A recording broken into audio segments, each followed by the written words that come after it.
For example, Tristan Tate. He pulled up a video, his favorite whiskey, Johnny Walker. What do I do at duty free? Fucking Johnny Walker. That night, sipping the fucking Johnny Walker in the war room by myself with him, chilling. Meet Luke Belmar, the social media mogul who claimed to have built a $16 million dropshipping empire, took those profits and made millions investing into crypto, and then founded one of the most exclusive online learning platforms, the Capital Club. But when I started pulling at the threads of Luke's story, the whole thing didn't just unravel, it vanished. This is the truth of Luke Belmar, the one that he doesn't want you to know. Luke's story begins at the age of 16, where he claimed he immigrated to the United States from Argentina with only $200 in his pocket alongside his brother. He presents it as a true solo, rags to riches journey, going from a poor homeland to the land of prosperity. You say you grew up in Argentina. What was that like? Poor? There's two main ways Belmar could have legally come to the US. The first is on a student visa, which would require acceptance into a school and proof of financial stability. But that doesn't line up with his claim of arriving with just $200 to his name. The second path is through family sponsorship, which means someone in the US, most likely a relative, had the financial means to bring him over. Either way, it contradicts his rags to riches origin story. If he had a family member willing and able to sponsor him, then he didn't arrive here broke and alone with just his brother. And based on available evidence, Belmar did have relatives living in Florida. Luke's claim wasn't based in reality, it's based on a persona. He's trying to curate something for an appearance. Continuing my belief that he's creating a persona is his complete rejection of the name Tias. A lot of people don't know, but Belmar was not Luke's original name. It was actually Luke Tias. Luke made a post last year claiming that Tias was his grandfather's name, and after he passed away, he decided to change his name to Luke Belmar. Logically, you would expect to see Luke Belmar Tice or Luke Tice Belmar. You'd think he'd want to keep his grandfather's name as a sign of respect, but he removes it altogether, giving the impression he's hiding something or simply trying to reinvent his identity. There's a very interesting theory I saw online. It's that Luke Belmar is not poor. Luke did drop out of college, but he went to two of them, one of which his grandfather was the head executive of and was on $56,000 a year in 1982. $56,000 in 1982 is $182,000 today. And that fact would change the entire narrative of who Luke Belmar is. If you have someone online who builds himself up from nothing, it's an admirable thing to look up to. If someone's going and flaunting a lifestyle that they got from an inheritance and a rich family, you're not going to look at them in the same way. Now let me be clear, this is just a theory, but it was definitely interesting to think about. No, I've done $16 million total revenue in e-commerce, but my top month was 1.1 million. I think we've all done drop shipping at some point or attempted to, myself included. And if y'all had any similar results to me, then you know drop shipping is tough. So when COVID rolled around and masks were like the hot thing and hand sanitizer were the hot thing, all social media platforms got together and banned them. Just price gouging. It was disgusting. And what did I do? I was like, well, I'm not going to go against terms of service. I'll get all my ad accounts shut down. So what did I do? I thought. I was like, okay, maybe I can't sell it to people, but the fear and kind of the entire narrative is still in people's minds. Who else is in their home that they extremely love that isn't a person? They're pets. So I was like, okay, let me redesign sanitation and house cleaning products for pets, right? Because the products were eco-friendly. Exactly. They were bioavailable. Foundational.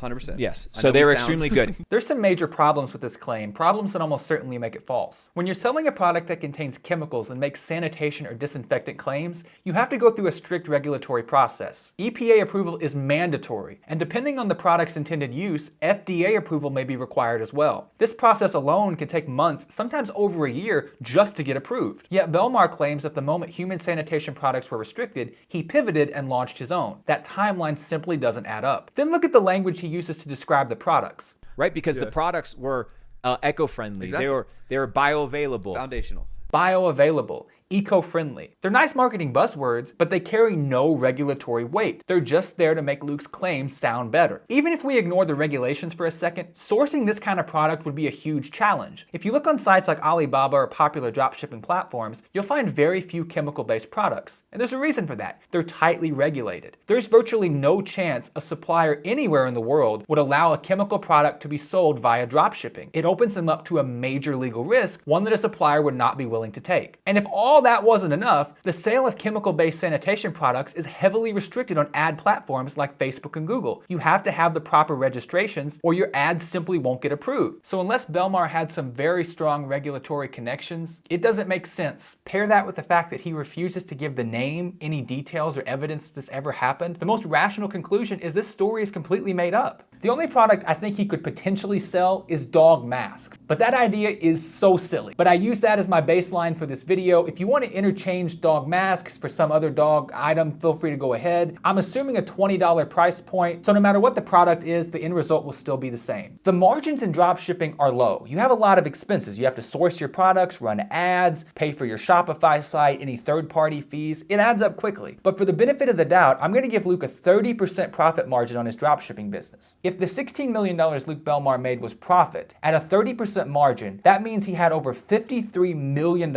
in revenue. If that $16 million was gross at a 30% margin, that means he netted $4.8 million in profit. But let's break it down in terms of the numbers. 45% of US households own dogs. That equates to roughly 60 million households based on the latest US Census data. Let's assume generously that 5% of those households bought a dog mask during the pandemic. And I want to say that number is insanely high. It comes out to 3 million customers, but giving the benefit of the doubt, let's say he makes 3 million sales at $20 per mask. That totals $60 million in gross sales. With a 30% profit margin, giving him that benefit of the doubt, it comes out to roughly $18 million in profit. I personally was selling e-commerce during the pandemic. Shipping times had massive delays. It took months more than average to import products from China. Alternatively, if he decided to source locally, his margins would be killed because you're not going to be able to source this product and sell at a $20 price point. There's no money to be made. So either way, there's no possibility that Belmar is achieving the success that he claims. If you make over $1 million,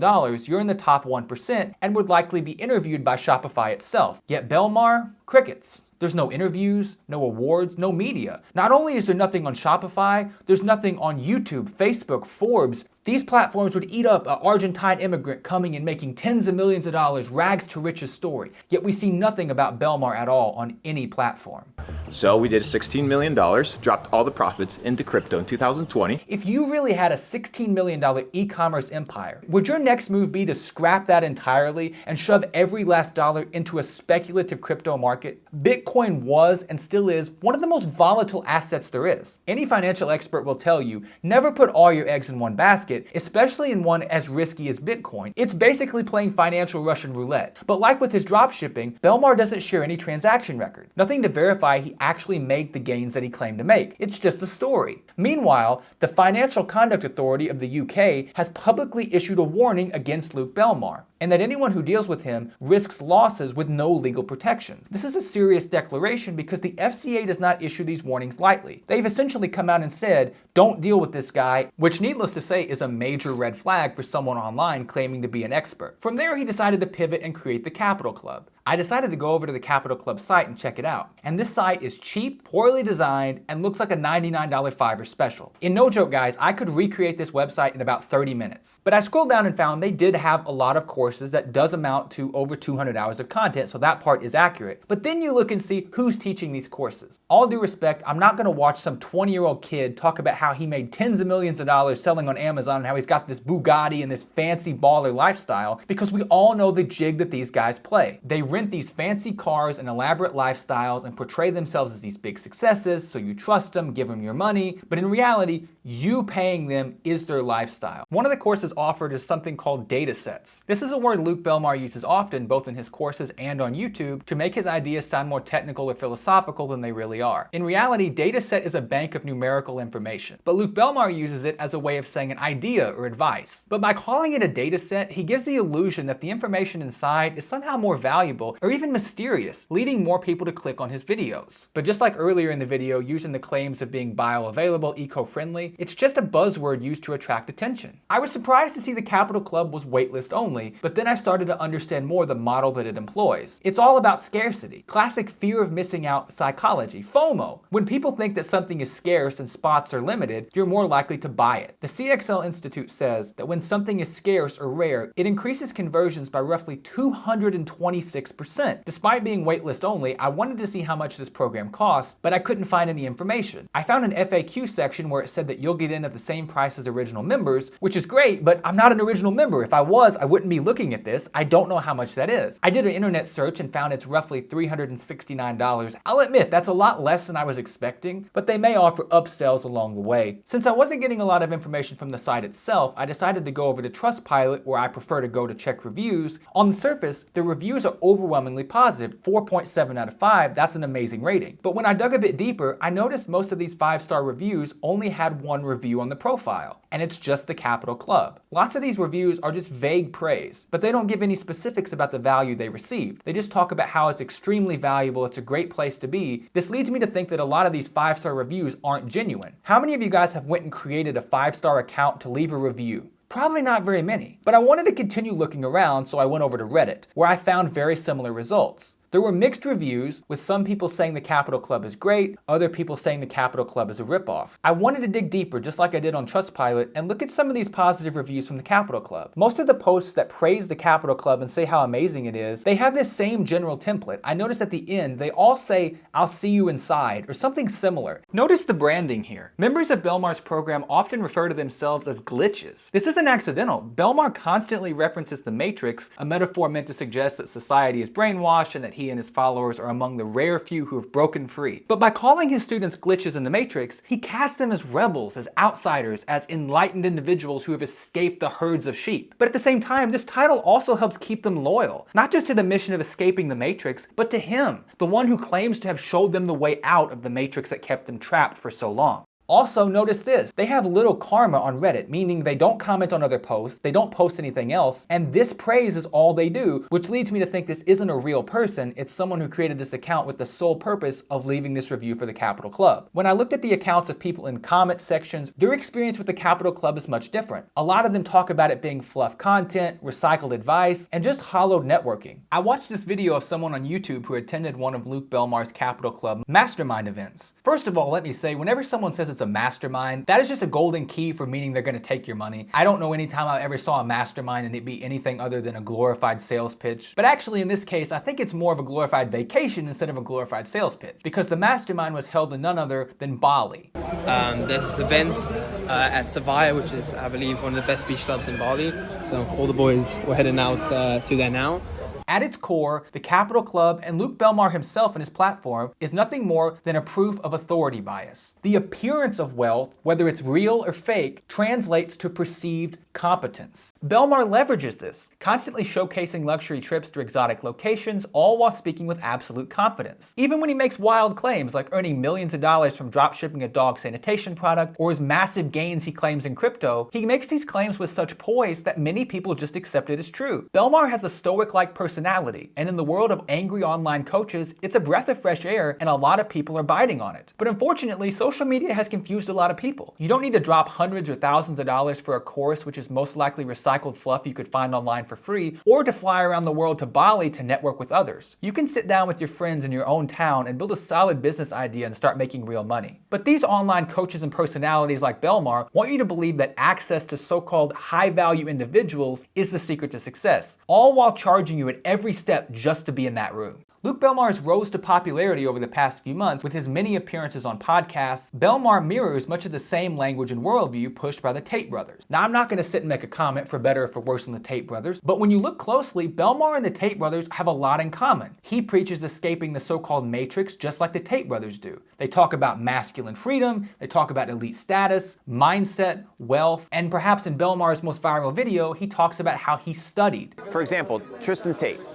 He pulled up a video, his favorite whiskey, Johnny Walker. What do I do at duty free? Fucking Johnny Walker. That night, sipping the fucking Johnny Walker in the war room by myself with him, chilling. Why? I studied, bro. Belmar turned into a meme with this, with many people going and making parodies about it, and truthfully, this is the first time I ever saw Luke Belmar. When you actually watch the video of Belmar in the room with Tate, it's not just the two of them. Belmar framed it like it was some exclusive personal moment, but when you look closely, there's plenty of other people in the room as well, some of whom are recognizable internet personalities, even though I don't personally know their names. It's clear this wasn't some spontaneous encounter that happened because Belmar studied. He didn't just stumble into the war room. This was a carefully planned shot, and Belmar was going to be in that room regardless.